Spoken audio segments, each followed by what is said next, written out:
Salut les amis, j'espère que vous allez bien, on se retrouve pour une nouvelle vidéo. On va jeter un petit coup d'œil sur le calendrier qui attend le Real cette semaine. Semaine de Super Coupe d'Espagne, donc une semaine ô combien importante pour un Real qui est en manque de titres depuis près d'un an et demi maintenant. L'Atlético face au Real, ça sera jeudi à 20h les amis, un derby madrilène pour cette demi-finale de Super Coupe d'Espagne et donc potentiellement évidemment si le Real venait à gagner cette rencontre, les merengues seraient qualifiés pour la finale qui aura lieu dimanche. Mais bon, avant de penser à la finale, évidemment, il faut gagner ce derby. Pour rappel, les amis, l'Atlético nous a battu 5-2 il y a à peu près 3 mois en Liga. On regarde les amis les unes des quotidiens madrilènes, le festival hier au Bernabéu. Alors on s'attendait peut-être pas à une victoire aussi large pour le premier match de l'année. Le festival et aussi surtout le crack Gonzalo Garcia que l'on a pu découvrir dans les grandes lignes l'été dernier lors de la Coupe du Monde des clubs. Gonzalo a profité de l'absence de Kylian Mbappé hier pour réaliser tout simplement un hat-trick parfait. Un but pied gauche, un but de la tête et un but pied droit. Un grand Gonzalo Garcia hier, un Real qui s'impose 5-1 face au Betis avec beaucoup de bonnes intentions côté merengue. Il faut saluer l'état d'esprit qui a été très bon sur cette rencontre, ce qui permet aux merengues quand même de travailler plutôt sereinement à l'aube de cette demi-finale de Supercoupe d'Espagne. Et évidemment, c'était important aussi puisque le Barça s'était imposé samedi. Vous avez d'ailleurs les amis les 3 photos des buts de Gonzalo Garcia. Ils sont magnifiques. Alors notamment la reprise de volée et la talonnade. Franchement, allez les voir parce que ils sont exceptionnels, hein, les buts de Gonzalo Garcia. As qui titre Gonzalo ha nacido una estrella. Il vient de naître une étoile, Gonzalo Garcia. Incroyable hier avec ce triplé et surtout la qualité des buts, ses déplacements, le fait qu'il a beaucoup pesé sur la défense du Betis. Franchement, c'était très agréable de suivre ce Real hier face au Betis. Encore une fois les amis, hein, on va pas dire qu'après un match tout est réglé, non, loin de là, mais c'était plutôt positif ce que l'on a vu hier et la performance de Gonzalo Garcia est vraiment monumentale. 5-1 donc pour le Real, Gonzalo Garcia 20e, Gonzalo Garcia 50e, le but aussi pour Raúl Asensio, son premier 56e minute. On a la réduction de la marque de Hernandez côté Betis à la 66e et puis ensuite 82e, Gonzalo pour le triplé et 93e, Fran Garcia. Petite information les amis, les 5 buteurs du Real hier sont tous des joueurs qui sont passés par la formation, par le centre de formation du Real, la Fabrica hier qui était à l'honneur lors de cette rencontre entre merengue et andalou. Une petite déclaration de Manuel Pellegrini, l'entraîneur du Betis, qui, selon lui, ne méritait pas cette défaite 5-1. Il nous dit il y a des fois où le score ne reflète pas la réalité d'une rencontre. Nous avons frappé le poteau, Courtois a fait des arrêts. L'équilibre de cette rencontre devrait être différent du résultat. Bon, peut-être que le 5-1 n'est peut-être pas représentatif, mais je pense que, en tout cas, le Real mérite sa victoire et le Real mérite une victoire de 2 ou 3 buts d'écart pour moi. Alors 5-1, c'est sûr que c'est un score qui est assez lourd, mais je pense que le gardien du Betis aussi a fait des arrêts. Et il est vrai quand même aussi que le Betis a été plus entreprenant en seconde mi-temps quand le score était déjà largement en faveur du Real. Sur la première mi-temps, le Real a été globalement quand même beaucoup plus dominant que le Betis. Quelques petites photos les amis, regardez cet enchaînement exceptionnel de Gonzalo Garcia à l'extérieur de la surface. Entrée de surface de réparation, contrôle de la poitrine, il s'oriente le ballon et reprise de volée exceptionnelle. Quel but, quelle classe chez le jeune attaquant espagnol, avec on rappelle aussi le but de la tête et puis cette talonnade les amis. quel instinct du buteur hier chez Gonzalo Garcia. Franchement, un superbe triplé de sa part. C'est l'homme évidemment de cette rencontre. Gonzalo Garcia qui inscrit un triplé parfait. Donc triplé parfait les amis, c'est pied gauche, pied droit et de la tête. C'est pas arrivé, enfin ça n'arrive pas souvent les amis, hein. C'est une performance assez exceptionnelle. La dernière fois que c'était arrivé, du côté du Real évidemment, c'était il y a 7 ans. En 2019, Rodrigo face à Galatasaray. Et puis ensuite on a Cristiano qui en a réalisé 3 consécutivement, 2016, 2017, 2018. On a Gareth Bale 2015 et Benzema aussi 2015. Donc vraiment une performance incroyable pour Gonzalo Garcia. Kylian Mbappé qui était en tribune hier, qui a apprécié le spectacle, hein, il était tout sourire en tribune Kylian Mbappé, et il a félicité Gonzalo Garcia sur les réseaux sociaux. Congratulations and let's go for more goleador. Félicitations à toi et j'espère que tu en marqueras encore plus, goleador. Le ballon signé évidemment par ses coéquipiers, le grand sourire pour Gonzalo Garcia. Justement, le jeune Gonzalo qui nous dit « Je veux remercier tous mes coéquipiers, sans eux, ces 3 buts auraient été impossibles. » Évidemment, il y a le travail aussi des coéquipiers pour délivrer de bons ballons sur cette rencontre. Lui, je suis très heureux, marqué devant ses supporters. C'est incroyable pour moi. J'espère que ces buts seront les premiers d'une longue série pour moi. En tout cas, hier, il a trouvé l'opportunité d'être titularisé et il a quand même répondu présent. Il a saisi cette opportunité, hein, Gonzalo Garcia. Il avait déjà saisi les opportunités l'été dernier lors de la Coupe du Monde des clubs. C'est certainement d'ailleurs ce qui lui a permis de rester au Real cette saison.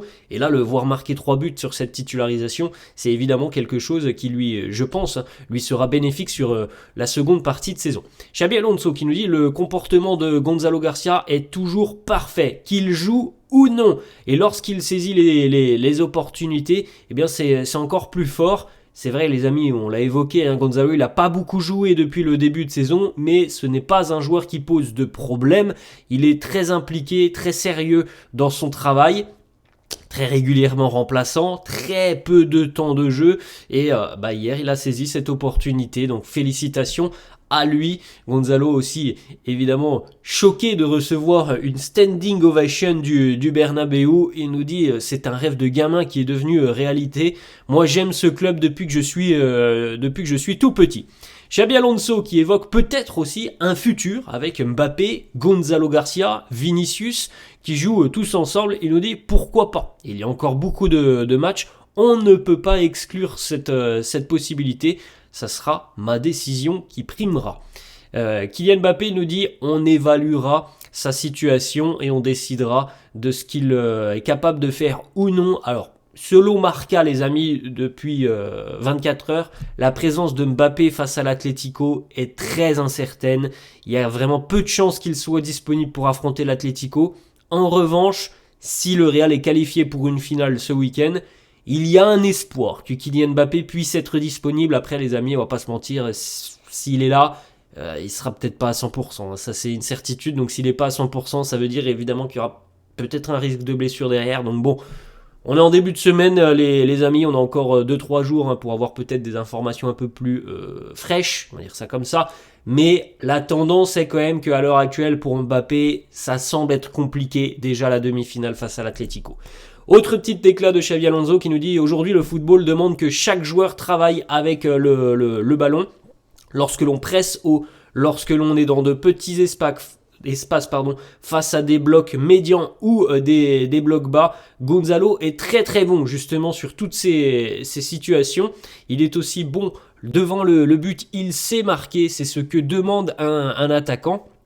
Il a le sens du but quand même, Gonzalo Garcia, on l'a évoqué les amis, il lui en faut pas 36 quand même des situations devant le but pour marquer, et c'est quelqu'un vraiment qui travaille, ça se voit je pense sur le terrain, à l'instinct, il se pose pas trop de questions dans ses enchaînements.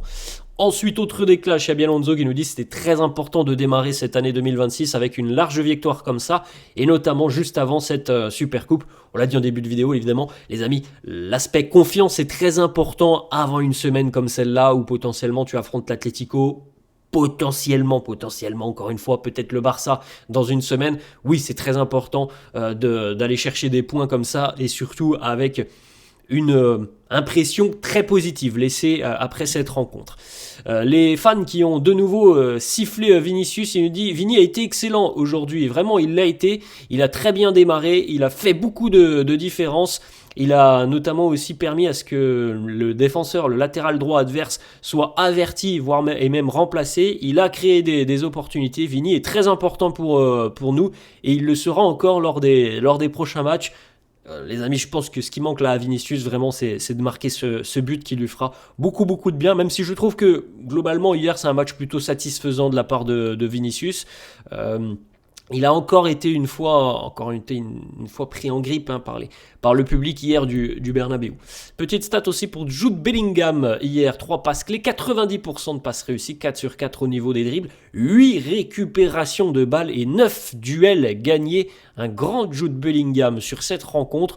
Jude qui a d'ailleurs été accompagné par le fiston de Fede Valverde juste avant le début de la rencontre. Fede a réagi sur les réseaux sociaux. Merci à Jude d'avoir rendu mon fils béni très heureux de pouvoir tout simplement accompagner les joueurs. C'était l'un de ses rêves. Donc voilà, une belle petite photo. On a vu aussi Vinicius avec le fiston de Fede Valverde. Donc voilà, un petit moment très, très sympa pour les gamins de Fede. Vini, c'est la 150e victoire pour Vinicius. On a célébré ça évidemment avec un petit maillot floqué hier sur la pelouse du Bernabéu aux côtés du président. Raúl Asensio aussi qui a marqué hier et nous dit merci à Elias, ce jeune supporter du Real atteint d'une leucémie. Merci à lui d'être venu. C'est mon lucky charm, c'est ma petite étoile. C'est grâce à lui que j'ai pu marquer hier le petit message très sympa aussi de Raúl Asensio pour ce jeune supporter du Real Madrid touché par la maladie.